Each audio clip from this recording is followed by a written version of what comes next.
Halo, Assalamualaikum. Jumpa lagi dengan saya, Emi Rosita. Mari kita belajar lagi kembali dengan moderasi beragama.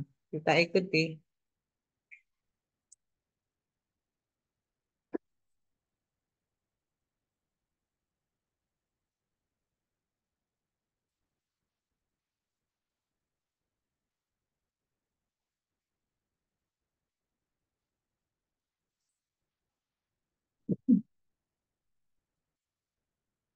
Assalamualaikum warahmatullahi wabarakatuh, sahabat pelatihan yang berbahagia.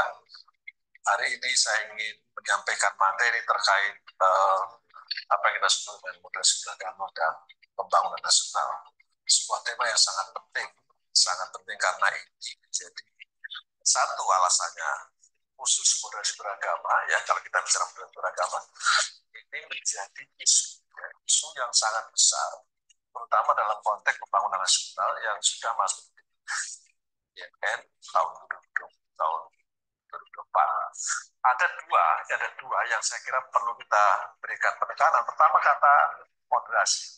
Ini kata moderasi, ya, sekali kata moderasi ini harus difahami bagaimana cara beragama yang moderat. Nah, mengapa ini penting disampaikan? Karena ada kecenderungan beragama di satu sisi, ada gejala orang beragama itu justru belakangan, ya, sekali lagi belakangan, ada kecenderungan yang menggunakan pendekatan-pendekatan yang terlalu ekstrim di satu sisi. Ya. Ada juga yang cenderungnya terlalu apa ya kita sebut dengan lebih tekstualis. Jadi tekstualis itu juga sesuatu yang ada persoalan tersebut. Tapi terlalu ekstrim juga hal yang lain. Karenanya kemudian yang kita sasar dalam konteks tema ini adalah beragamanya. Beragama berarti lebih kepada pelaku umat. Saya harus menegaskan ini karena kalau agama sendiri sesungguhnya secara konseptual sudah pasti moderat, sudah pasti wasatiyah, sudah mengajarkan normativitas yang moderat, yang inklusif. Dan problemnya kemudian di cabang beragamanya itu orangnya atau failnya. Ya. Nah, yang kedua di sini kalau kita lihat dari judul kita ini ada persoalan terkait dengan pembangunan nasional. Nah, kita tentu saja sangat paham dengan dua kata kunci pembangunan nasional ini.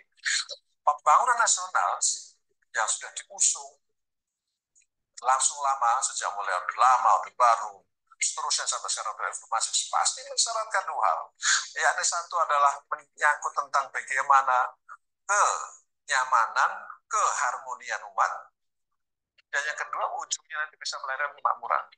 Tidak mungkin pembangunan nasional akan berjalan dengan baik kalau terjadi disharmoni antar umat beragama.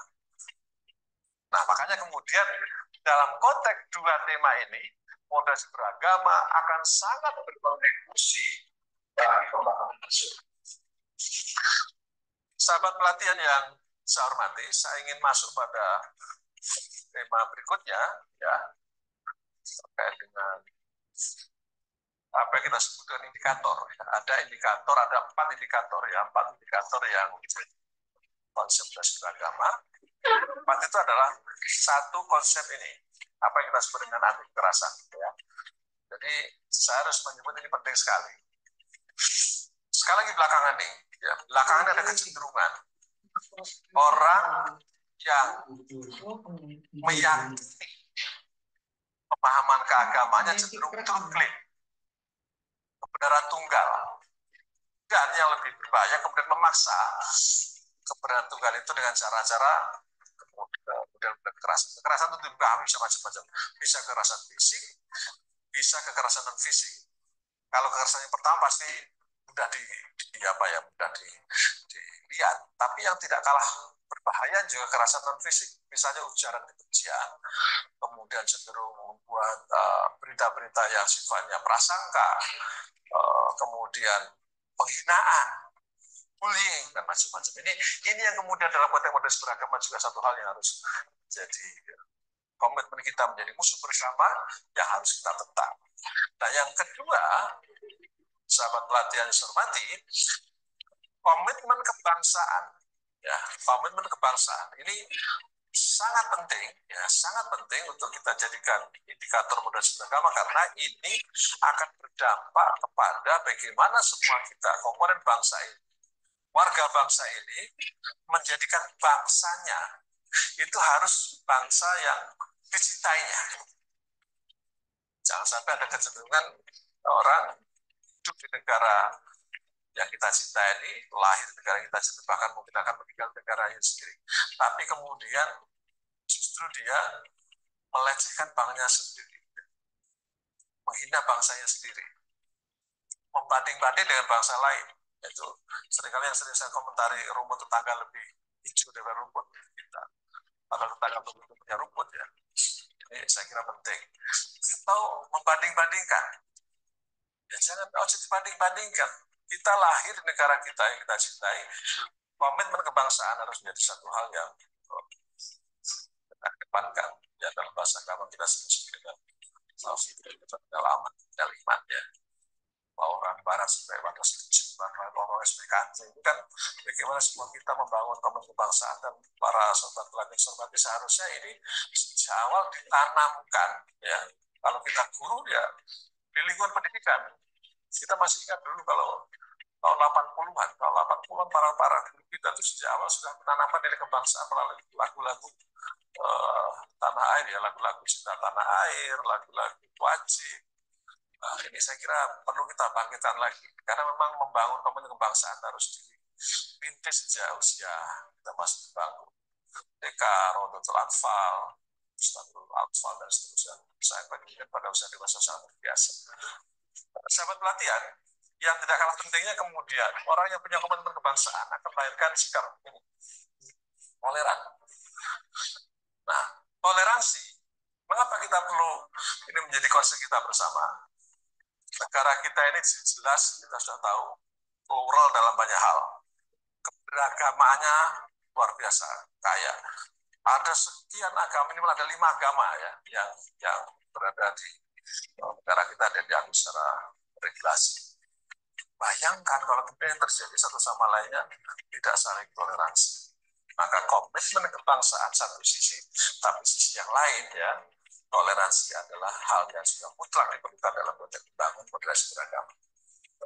Itu bisa toleran kalau dimulai dengan dalam bahasa yang sering saya ungkapkan, membangun apa yang kita sebut saling ta'aruf. Dari ta'aruf, insya Allah muncul toleransi. Tasamuh, dari tasamuh insya Allah melahirkan saling mencintai. Ta'aruf bila tasamuh, tasamuh bila tahap. Daerah seperti itu.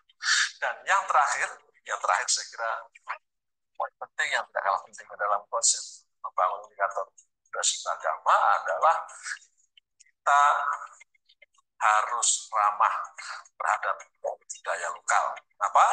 Karena Indonesia kaya dengan budaya, suku adat, dan budaya lokal adalah bagian dari kekayaan bangsa.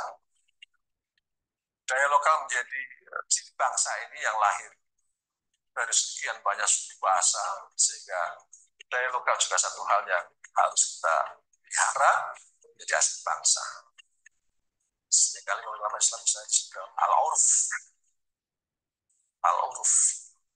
Jadi ini sebuah konsep yang saya kira sangat relevan dengan konsep ramah terhadap budaya lokal, di satu sisi juga adat istiadat. Saya ingin masuk pada tema berikutnya yang juga penting. Saya kira menyangkut mengapa sih kita harus bicara moderasi beragama dalam kehidupan berbangsa dan bernegara. Setidaknya ada beberapa reasoning yang harus saya sampaikan dalam pertemuan sahabat pelatihan. Pertama, ya kita tahu tadi di awal saya sampaikan Indonesia sebelum bernama Indonesia, orang sering menyebut Nusantara, ini dulu dikenal dengan ya, negara yang sangat religius. Hampir semua keyakinan negara kita ini jauh sebelum nama Indonesia itu lahir. Dulu masih disebut Nusantara. Berbagai keyakinan sudah ada. Nah, karena itu sebuah realitas yang tidak bisa kita hindari. Sebagai sebuah negara yang sangat kuat religiositasnya, maka tugas kita bagaimana membuat religiositas itu menjadi bagian penting yang juga harus kita perkuat kekayaan bangsa. Nah, di satu sisi, ya, negara ini hadir begitu kita memproklamirkan tahun 1945, ada sekian banyak diskusi. Nah, ini di satu sisi nilai-nilai agama sudah terbangun sebenarnya kuat, tapi di sisi lain kita juga harus menghadirkan sebuah negara. Konsep kita apakah negara ini berdasar negara agama atau bukan? Muncullah beberapa pandangan yang kemudian diskusi yang sangat halus diskusi pada saat itu. Satu sisi ada yang menghendaki negara agama, sisi lain negara sosialis, sisi lain negara komunis, dan sampai pada satu kesimpulan para founding fathers kita berarti pendiri bangsa ini bersepakat negara kita bukan negara agama, tapi jangan lupa negara kita juga bukan negara sekuler yang menegasikan agama. Negara kita negara apa? Negara yang menghargai agama di satu sisi. Di sisi lain kita juga melindungi pemeluk agama. Lalu menggunakan bahasa titik temu yang belakangan oleh para politikus disebut dengan Pancasila. Pancasila. Five principle. Inilah yang kemudian menjadi kalimat sawah, titik temu dari sekian kepentingan warga bangsa. Semua agama terakomodir di situ, maka kemudian Pancasila, istilah pertama Pancasila ketuhanan yang Maha Esa, semua agama terakomodasi di situ. Nilai kemanusiaan terakomodasi di situ, nilai keadilan terakomodasi di situ, permusyawaratan terakomodasi di situ. Nah, 5 prinsip dasar, 5 prinsip ini yang kemudian harus kita jaga sampai hari ini. Dan yang terakhir saya kira saya ingin berikan catatan yang sangat penting ya menurut saya.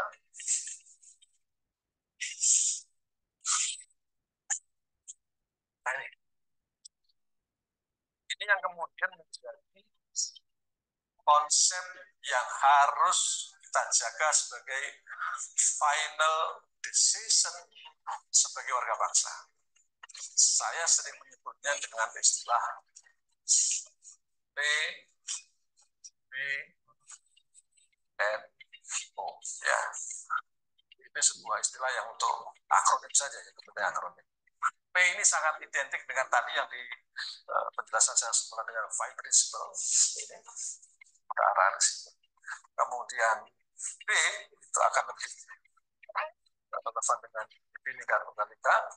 Jadi pendiri bangsa juga sudah sangat sadar dengan keberagaman suku, agama, bangsa. Mereka menjadikan asik bangsa. Apa kesimpulannya? United in diversity. Kita boleh bermacam keberagaman agama, suku, bangsa, tapi satu. Bhinneka Tunggal Ika. Dan kemudian dilambangkan dengan Undang-Undang Pancasila. Kemudian N, ini lebih dekat dengan NKRI, ya, Negara Kesatuan Indonesia, nah, sampai ini menjadi pilar kita yang ketiga. Dan terakhir adalah Undang-Undang Dasar 1945. Sahabat latihan, inilah pentingnya moderasi beragama dalam pembangunan nasional. Assalamualaikum warahmatullahi wabarakatuh.